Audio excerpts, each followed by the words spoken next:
Hi children, good morning. Welcome to Anandha Educational Academy. Children, today in this session we have to learn about the election process in India, which is in present 16th lesson and 10th class social studies. Children, think once, why are the elections necessary in democracy? India is the largest democratic country in the world. Children, in a vast country like India, which has an enormous population, it may be difficult for all the people together and take decisions.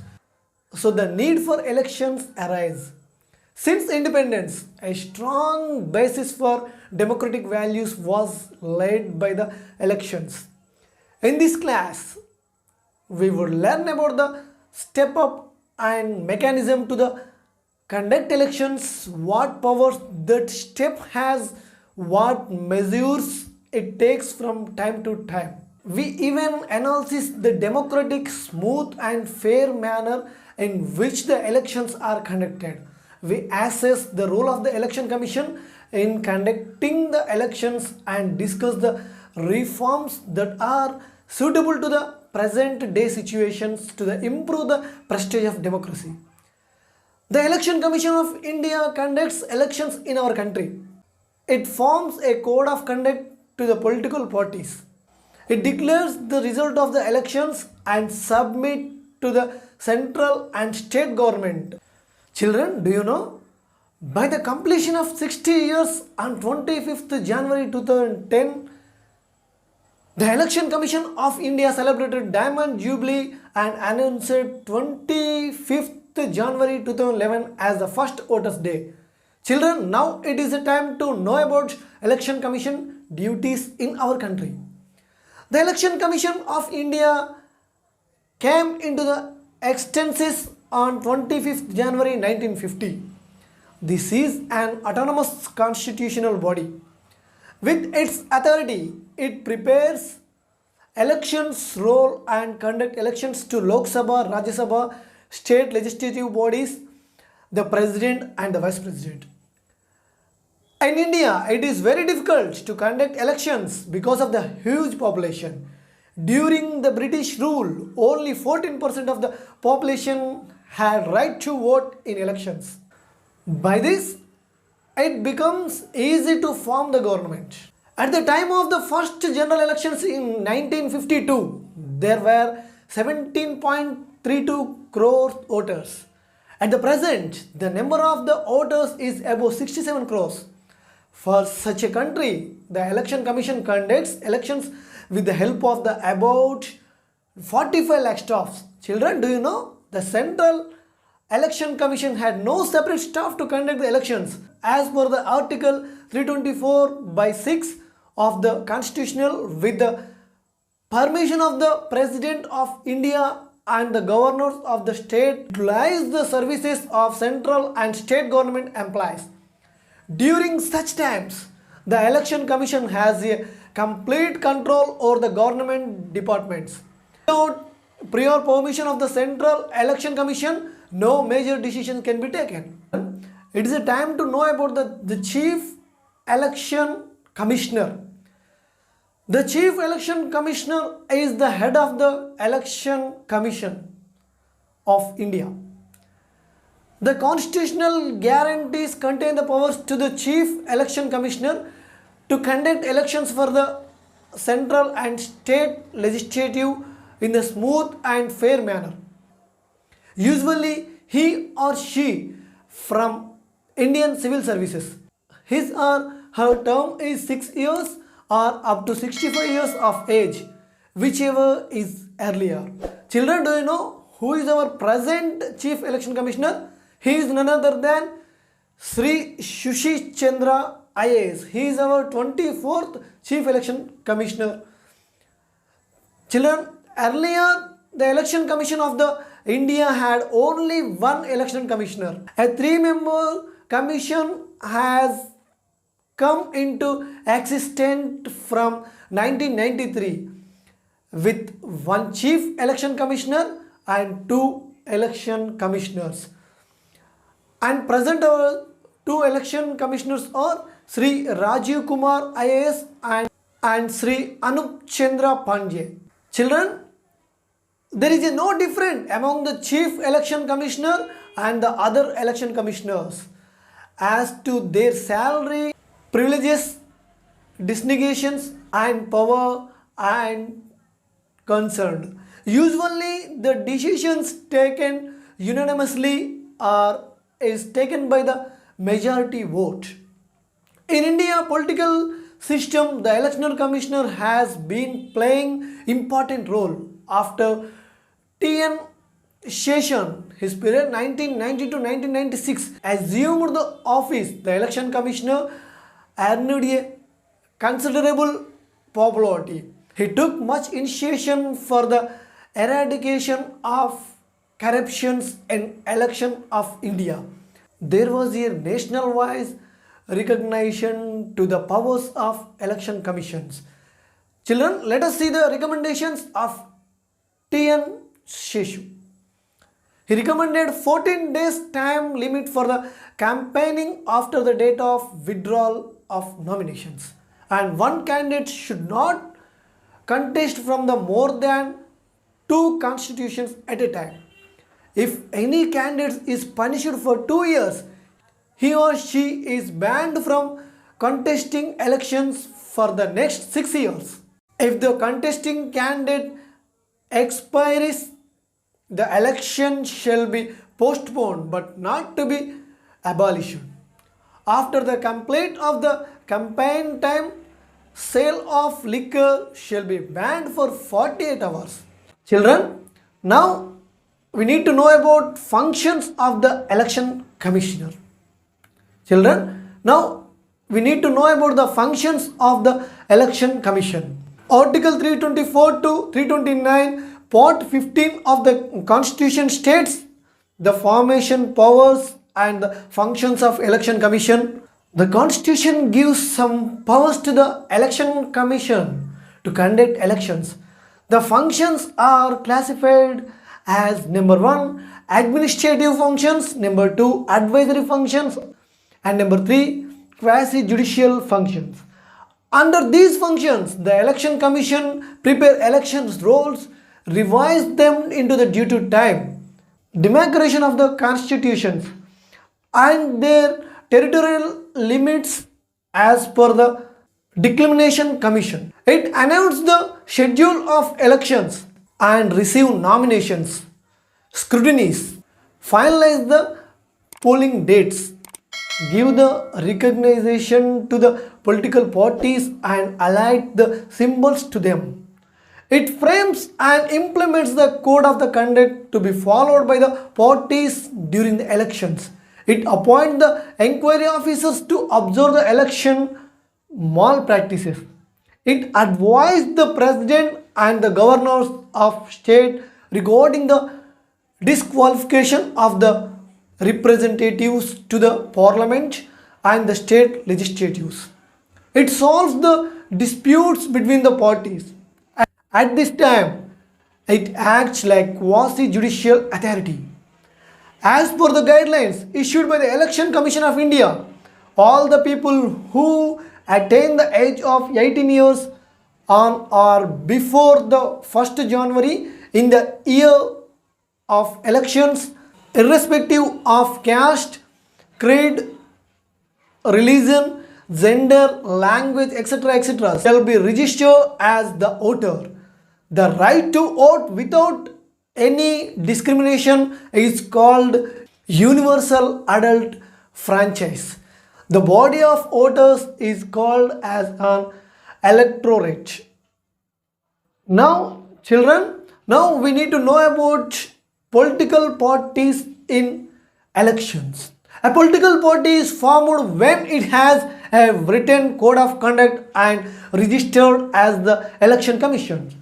The party symbol can be allotted by the election commission based on the mandate in the elections. Parties are declared by the election commissions, regional or national parties.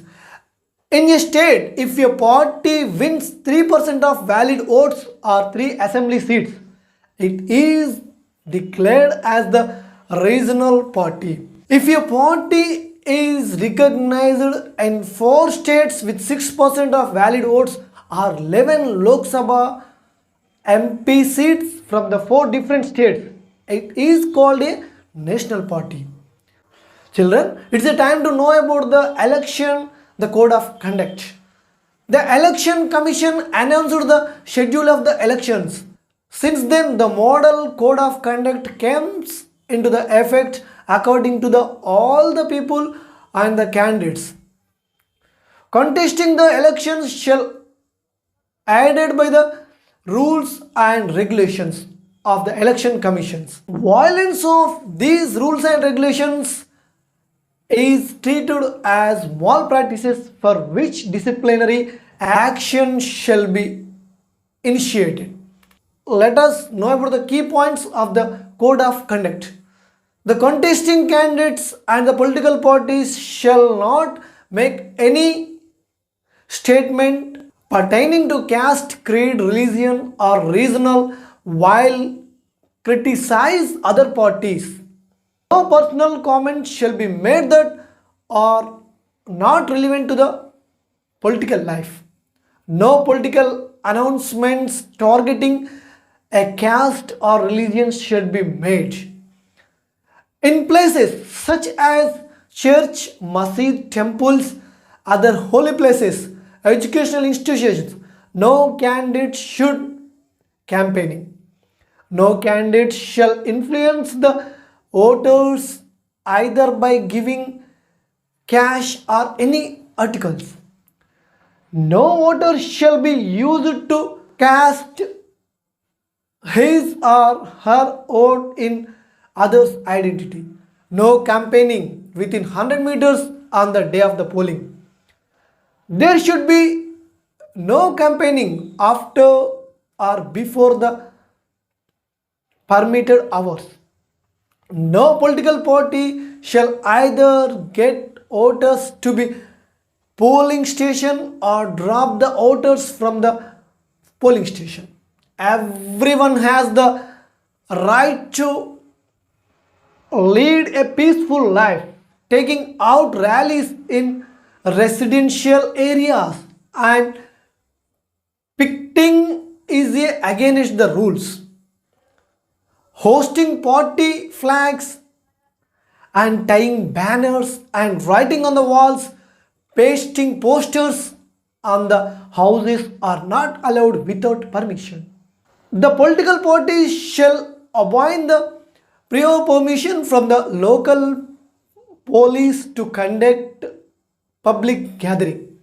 They should inform the police about the place of the gathering and its time so that the police could make arrangements to protect the law and order and regularize the traffic movements. The contesting candidates shall find out if any prior instructions are there in the place where they are planning to hold public gathering while entering the prohibited areas shall strictly follow the rules.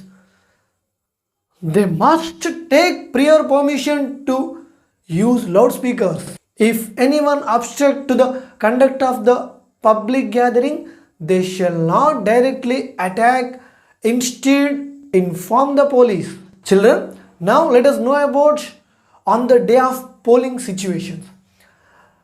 The polling personnel shall be make all the arrangements to the voters to cast their vote in a democratic and a peaceful atmosphere. Leaders of all political parties shall cooperate the polling staff to the discharge their duties. The polling agents sitting in the polling booths shall be issued identity cards. The names or the party symbol shall not be on these cards. The campaigning should end before 48 hours of the polling day. SMS is also banned. Alcohol shall not be distributed. Neither the contesting candidates nor the supporting shall gather in large number near the polling booths. There shall not be any posters, flags, symbols, and the elections materials in the camps.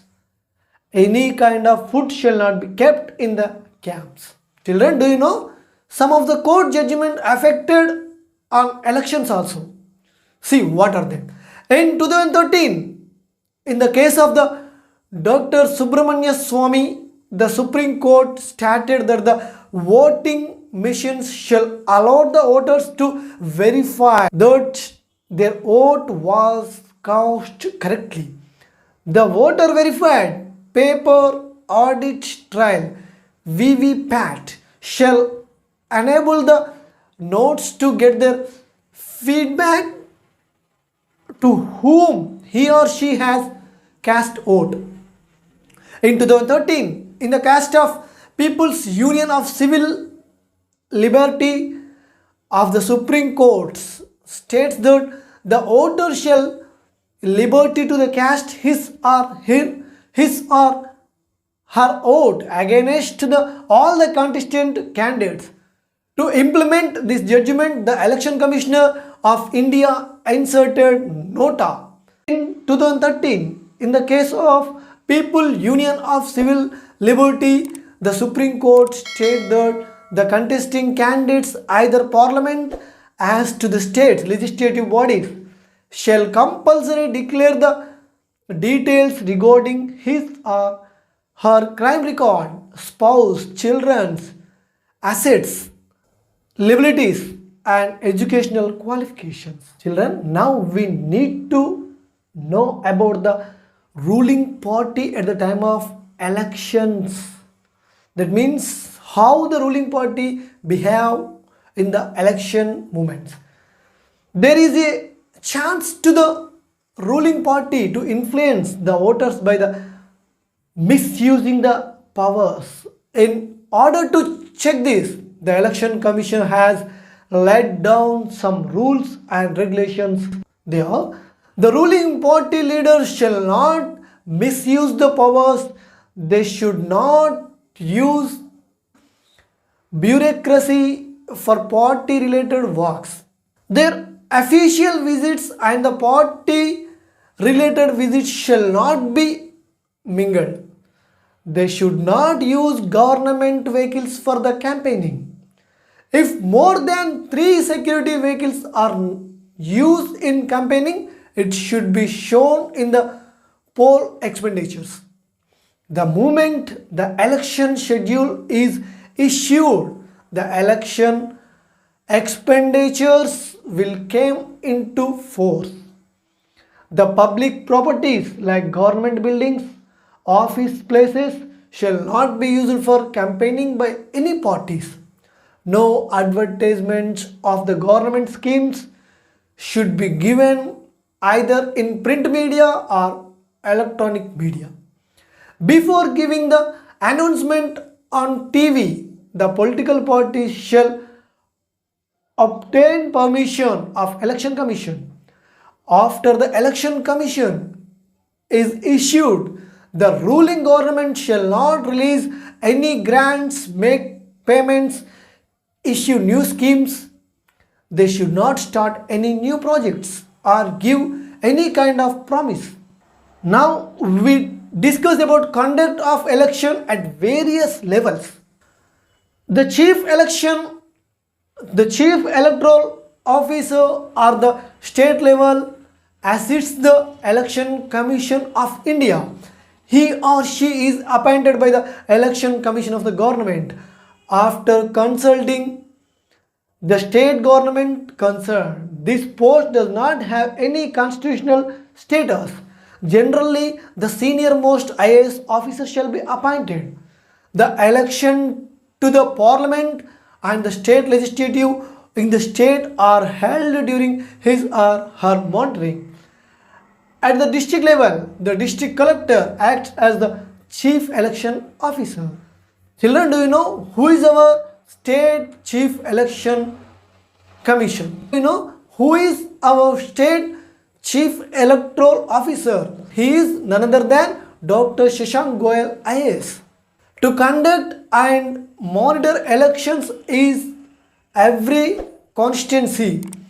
An officer is appointed. He or she is called an returning officer. The candidates who registered their names in the voters list are eligible having zeal to be elected representatives submit their nominations papers to the returning officer. Their nominations must be supported by at least registered election of the constituency. If a candidate is sponsored by registered party, he or she is called the party candidate. The other are called the independents. The returning officer scrutinizes the nominations and announce the eligible contesting candidates list. The contesting candidates are give the option to withdraw their nominations within the specified period. Later, the returning officer shall declare the final list of the contesting candidates in the constituency. The party candidates are allotted the party symbol and the independent candidates will be allotted the symbols available at the time. After this, the name and symbol of the contesting candidates are entered into the EVM machines, that means electronic voting machines. The same procedure is followed for the conducting elections to the parliament, state assemblies and local self-governing bodies. Children, now we need to know about the voting mechanism. The chief election officers in the district make elaborate arrangements to the conduct the polls. They depute the polling personnel as presiding officers and the polling officers to every polling booth to conduct the polls. The election commission appoints the observers to monitor the polls on the polling day. On the day of the poll, all the voters whose names are enrolled in the electoral list are allotted to cast their votes. Polling agents assist the polling staff to identify the voters who are appointed by the contesting candidates. Indelible ink is applied to the left forefinger before they casting their vote. In case EVM is not there, swastik mark shall be applied, the ballot paper folded in the proper manner and put in the ballot box. After the completion polling, EVMs or ballot boxes are sealed and brought to the counting centers. Counting of the votes take place at the counting centers. The candidates who secures the high number of votes is declared as elected. General elections are conducted for every 5 years at the national or state level.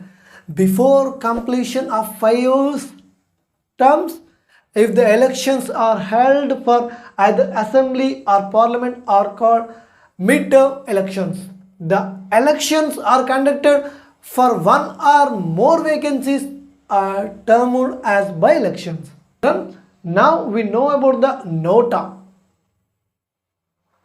Nota means none of the above candidates.